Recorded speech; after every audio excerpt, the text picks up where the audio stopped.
กราบสวัสดีเด้อพ่อแม่พี่น้องแล้วก็สวัสดีพ่อแม่พี่น้องพังลาวพังไทยเด้อเนาะพี่น้องมื้อนี้เฮาก็สิมายามน้องอาเบอร์คือเก่าแต่เช้าๆเลยพี่น้องเนาะตอนนี้เป็นเวลา6 โมงเช้าพี่น้องเนาะก็เงียบๆนะพี่น้องเนาะรู้สึกว่าเงียบๆบ่ฮู้ว่าเพิ่นสิอยู่บ่พี่น้องไปพี่น้องไปเบิ่งนำกันเลยเนาะ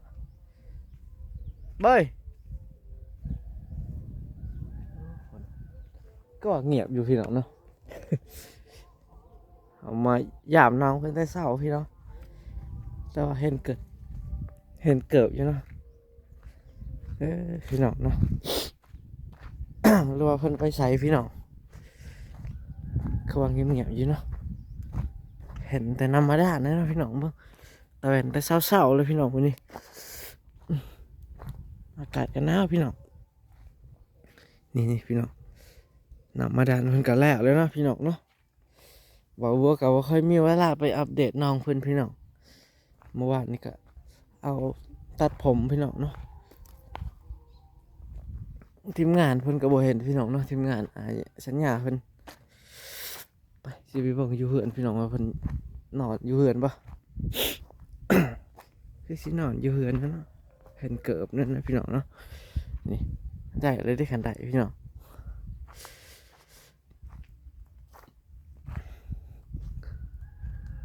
ไอ้บ่เห็นคนนะพี่น้องเนาะเบ้ยไปใส่พี่น้องไปใส่แต่สาวเห็นแต่เกิบว่ะพี่น้องเบ้ยนอนว่าเบ้ยเอ้าคนไปใส่พี่น้องเขาว่าแต่สาวนะเขาไปแต่สาวเขาไปแล้ววะ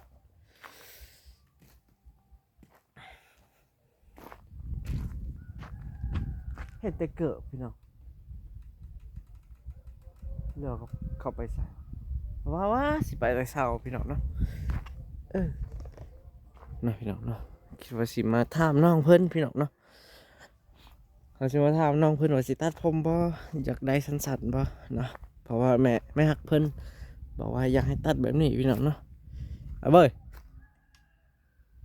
เข้าไปเนาะพี่น้องเนาะไปนะหรือว่าเขาไปใช้พี่น้องเอาบรรยากาศก็ดีได้พี่น้องเนาะ หรือว่าเพิ่นบ่กล้านอนอยู่นี่บ่ สิย่านยังพี่น้องเนาะทีมงานเพิ่นก็นอนอยู่นี่เนาะนี่เห็นเบิดตัวนี้เนาะพี่น้องรอเพิ่นไปสายพี่น้องว่าสิไปแต่เช้าเนาะพี่น้องเนาะเบิกบรรยากาศแต่เช้าพี่น้องแต่เช้าๆแล้วเนาะบ่าวบัวไปเนาะคิดว่าเพิ่นสินอนนี่เนาะพี่น้องแต่ว่าบ่เห็นอาเบยซ้ำพี่น้องหรือว่าเขาไปซะเดี๋ยวสิท่าเอาเบิ่งพี่น้องหาน้องอาเบยกันเนาะเราไปใส่พี่น้องเนาะเขินเพิ่นกะเบิ่งหอบๆนะพี่น้องเนาะเดี๋ยวบัวสิพาเบิ่งหอบๆพี่น้อง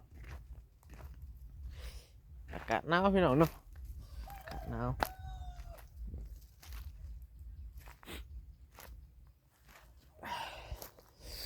เห็นแต่เกิบเลยพี่น้องเอ้ยเห็นแต่เกิบเนาะเอาเบยเบิ่ง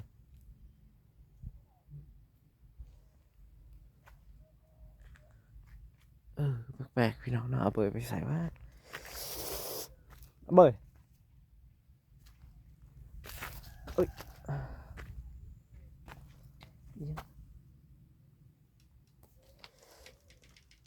เราเอาเบยไปใส่พี่น้องเห็นแต่เกิบเลยนะแปลกๆเนาะพี่น้องเจ้าของไปใส่เห็นแต่เกิบเลยนะพี่น้องโอ้พี่น้องเนาะเดี๋ยวเราสิถามโทรทีมงานให้เพิ่นก่อนว่าเอาไว้ไปใส่พี่น้องหรือว่าเพิ่นบ่ได้นอนนี่บ่แปลกๆอยู่นะ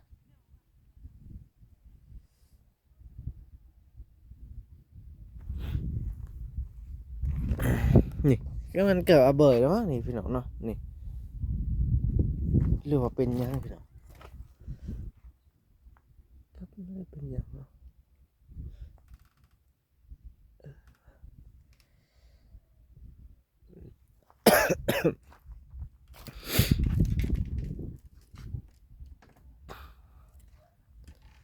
ก็เห็นแต่เครื่องเพิ่นแล้วก็รอเพิ่นบ่กล้านอนเนาะพี่น้องนั่นแหละ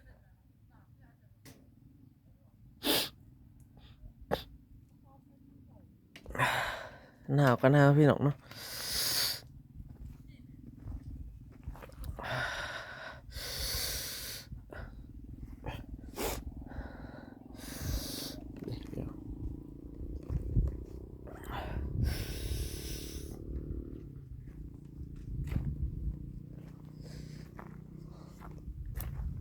บ่เห็นอาเบยซ้ำพี่น้องว่าสิไปถ่ายอาเบยแต่เช้าน่าจะว่าบ่เห็นเออก็ว่าได้ยินเสียงรถอยู่นี่พี่น้องเนาะบรรยากาศก็สิประมาณนี้บรรยากาศในสถานที่ของน้องอาเบยพี่น้องเนาะเดี๋ยวเราสิลองสูบน้ำเพิ่นเบิ่งก่อนนะพี่น้องเนาะว้าเราพี่น้อง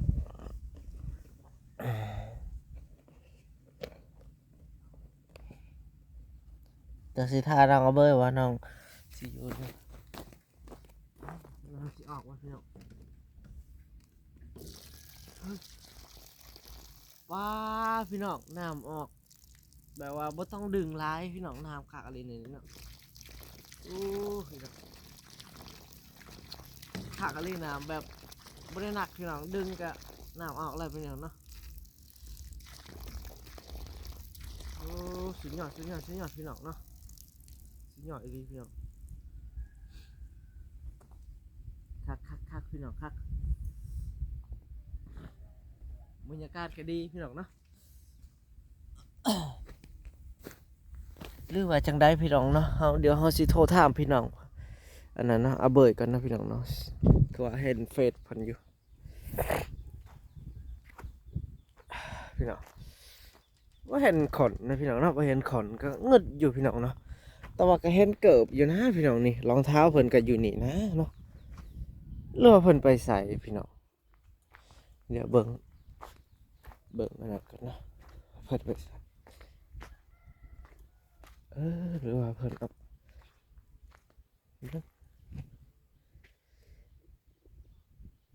หรือว่าเพิ่นอันนั้นไปแล้วนี่เห็นแต่หอยรถถีบเนาะหอยตีนรถถีบนะพี่น้อง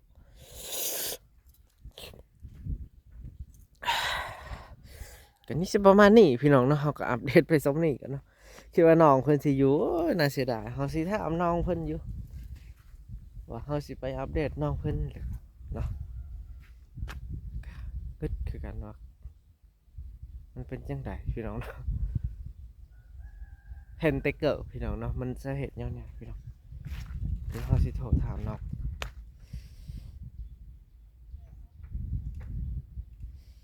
รอจังไดเนาะพี่น้องอันนี้ก็มันคือกันเด้เพราะว่าเฮาเมื่อวานนี้เฮาก็ว่าสิไปพี่น้องแต่ว่าก็ลูกค้าเพิ่นมาตัดผมจนว่าค่ำพี่น้องก็เลยบ่ได้ไปพี่น้องเนาะถ้าเพิ่นเบิ่งก่อนว่าเพิ่นสิมาว่าพี่น้องนะบ่เห็นก็แต่ว่าเฮาสิเมื่อ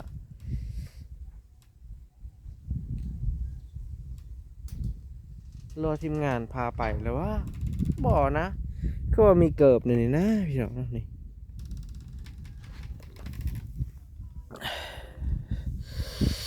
โอ้ยเสียดาย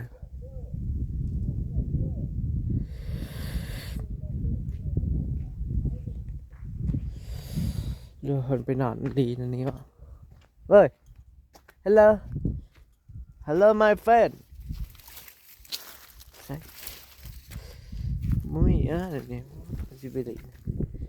ลีนเถาะเนาะบ่เห็นเนาะเดี๋ยวสิโทรถามล่ะมึงก่อนเนาะแต่ว่าอุปกรณ์ก็อยู่นี่เนาะกู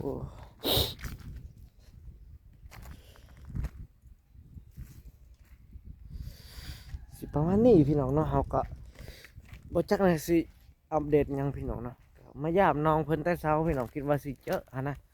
แต่ว่าก็เห็นแต่เกิดเนี่ยยังงึดคือกันว่ามันใช่มันเป็นหยังพี่น้องบ่ฮู้ว่าเป็นหยังพี่น้องมี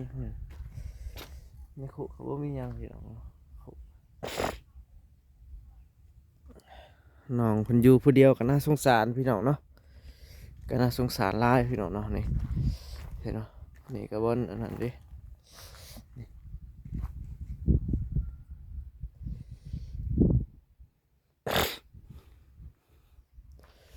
เอ้าพี่น้องเนาะก็สิประมาณนี้พี่น้องเนาะก็สำหรับคลิปนี้บอกบัวก็สิจอยสำนี้ก่อนพี่น้องเนาะก็อย่าลืมฝากกดไลค์กดติดตามให้บ่บัวแล้วเพื่อเป็นกำลังใจให้บ่บัวเนาะพี่น้องเนาะต่อไปบ่บัวก็สิไปอัปเดตน้องเพิ่นเรื่อยๆเนาะสถานที่เพิ่นเนาะพี่น้องเนาะเฮาก็สิไป ไปเล่นน้ำเพิ่นเรื่อยๆพี่น้องเพราะว่าเฮาก็อยู่บ้านติดใกล้กันพี่น้องเนาะก็จังไดก็ขอขอบคุณเด้อเนาะขอบคุณ FC หลายๆ FC ทั้งลาวทั้งไทยพี่น้องที่ติดตามเบาบัวพี่น้องเนาะ เอ้าเบยเด้นี่พี่น้องเพิ่นไปเห็นบ่ไปซะเบยว้าพี่น้องเห็นเอาเบยเลยพี่น้องเนาะสบายดี FCI นะโอ้พี่น้องไปซะ มาได้ซื้อของกินสิไปฝากสาง โอ้สั่งอยู่ซะ อยู่เพื่อนตัวพีไปสาง โอ้โอ้โอ้เห็นว่าเบยใจดีพี่น้องเนาะ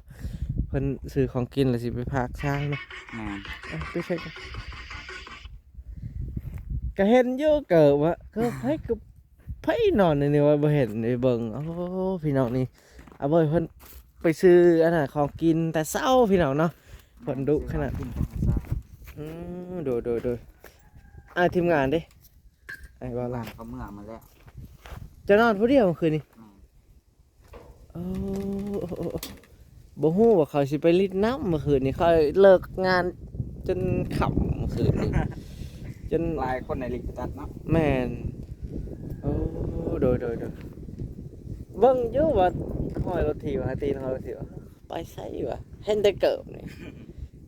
อันนี้สิไปบ่นี่เด้อจังได๋ ยัง ยังเนาะ กินน้ำอ้ายก่อน เด้อก็เฮาว่าสิไปลินแต่เช้าอ่ะไปเบิ่งอาเบยก่อนแล้วเฮาสิไปถามอาเบยก่อนว่าไม้หักของอาเบยหั่นว่ามักทรงแบบสั้นๆเพิ่นทรงให้คักอยู่เด้อ อีจากตัด เถอะนะเนาะให้มันยาวๆเนาะ แม่น จังแบบตามใจแม่เพิ่นเนาะ ว่าแม่เพิ่นว่าเบาบัวเพิ่นว่าส่งผูกให้ว่าโอ้นี่ส่งนี้เฮามักแม่มักงามส่งนี้เฮาก็เลยว่าเดี๋ยวเฮาสิไปถามน้องเพิ่นเนาะ เนาะ อ๋อพี่น้องเพิ่นมาแต่ไปแต่เช้าเลยไปซื้อของกินเนาะไปตลาดเนาะ บอก อยู่ตลาดนี่เนาะ แม่น อ๋อโดยได้ยังไปเหือกเนาะ ซื้อปิ้งไก่มา3ปิ้ง ปิ้งไก่เนาะสร้างเพิ่นยังเฮ็ดยังสร้างเพิ่นเฮ็ด บ่ได้เฮ็ดหยังเลยซื้อไปให้เขากินเนี่ย โอ้เห็นบ่พี่น้องฮะใจดีเลยเนาะเบยเพิ่นนี่ซื้อปิ้งไก่พี่น้องโอ้ทีมงานเพิ่นเมื่อจังโมงเมื่อวานนี่ เมื่อตั้งแต่3โมง เมื่อแต่3 โมงเมื่อเบิดเลย หมดเลย เจ้าได้นอนผู้เดียวเลยนี่ นอนคนเดียว ว้าพี่น้องกระแจหลอกมีแล้ว บ่ได้ล็อก บ่ได้ล็อกเลยโอ้พี่น้องเป็นตาสงสารน้องเพิ่นนอนผู้เดียวพี่น้องนอนกลางคืนเนี่ยบ่ได้บ่มีเสียงหยังบ่ บ่ บ่มีเนาะเพราะว่ามันอยู่ไกลกันนี่เขาก็นอนในนี่ดิเฮือนก็นอนก็บ่ได้เย็นบ่ได้หนาวเนาะแต่โอ้ทีมงานก็เมื่อเนาะบ่มีไผมานอน เนาะ คิดว่ามื้อนี้เขามาอีกบ่ มา เขามาทายคือเขาเลยจังได๋ แม่น โอ้พี่น้องเห็นบ่น้องเพิ่นนอนผู้เดียวพี่น้องเมื่อคืนนี้เฮาบ่ฮู้ว่าเพิ่นนอนผู้เดียวพี่น้องก็หนาวแล้วเนาะมันอันนั้นเนาะก็ธรรมดาเนาะ ธรรมดามัน ปกติก็เคยนอนแบบลำบากอยู่แล้วเนาะ แม่น พี่น้องเห็นบ่เพิ่นแบบว่าน่าสงสารให้นอนผู้เดียวเอามาอัปเดตเห็นไม่หักเจ้าว่ะให้ไปอัปเดตให้แต่เช้าเพิ่นว่า อยากเบิ่งอาเบยว่ะ แม่น แต่ว่าเบยเป็นคนดุพี่น้องเนาะเป็นคนขยันมากไปแต่เช้าพี่น้องเนาะ ขยันก็บ่เบื่ออีกว่าแต่เช้ายังเพิ่นแต่เช้ากันบ่เบื่ออีกพี่น้อง คักพี่น้องเนาะนี่เฮ็ดแล้วเนาะพี่น้อง เขาลุกตั้งแต่3โมงเช้าโทร ว้า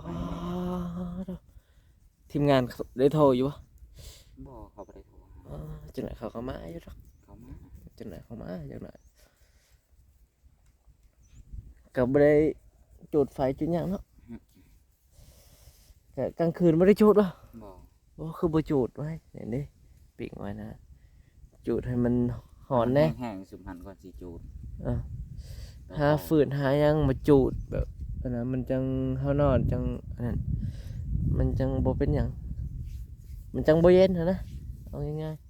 ๆก็คักอยู่เนาะบรรยากาศเนาะบรรยากาศแบบเงียบเงาแต่เช้าเนาะเห็นบ่พี่น้องเนาะอันนี้ก็แม่ฮักเพิ่นให้บ่บัวมาอัปเดตให้เนาะพี่น้องเนาะ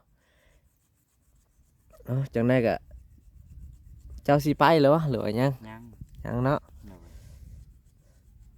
บ่มีกาแฟเนาะบ่มีนี่เนาะ มี อืมคิดว่าบ่มีก็บรรยากาศแต่เช้ากับหนาวบ่บวกกับหนาวเมื่อคืนนี่ก็ว่าหนาวอยู่กับไปเปิดเบิ่งคิดว่าอาเบยยังนอนอยู่ว่ะเอ้ยแท้จริงอาเบยไปแล้ว ไปแต่เช้าพี่น้องเอ้ยเพิ่นดุได้พี่น้องเนาะอันนี้ก็เพิ่นก็ใจดีเนาะแบบว่า ซื้อไปให้สร้าง แม่นซื้อไปให้สร้างเฮ็ดเฮือนตัวนี้แมันบ่ แม่ เฮ็ดเฮือนกระต๊อบให้ของอาเบยเนาะตัวพี่น้อง รถทีบเพิ่นก็นี่นะได้รถทีบแล้วสบายเนาะวันนี้เนาะ แม่โซมันจะตก เอ้ยโสเป็นยัง ย่าง มันย่านเนาะโสย่านโสย่านโอ้โสย่านน่ะนี่ไปแข่งในอันนั้นเด้กระแจอายก็บ่มีเขาสักกะสิแข่งให้แข่งในอันนั้นฮานจีนะเขาแข่งให้ไปแล้วปะนี่เห็นบ่พี่น้องแข่งเองก็ได้เนาะแข่งเองก็ได้เสือย่างมันง่ายๆอันนี้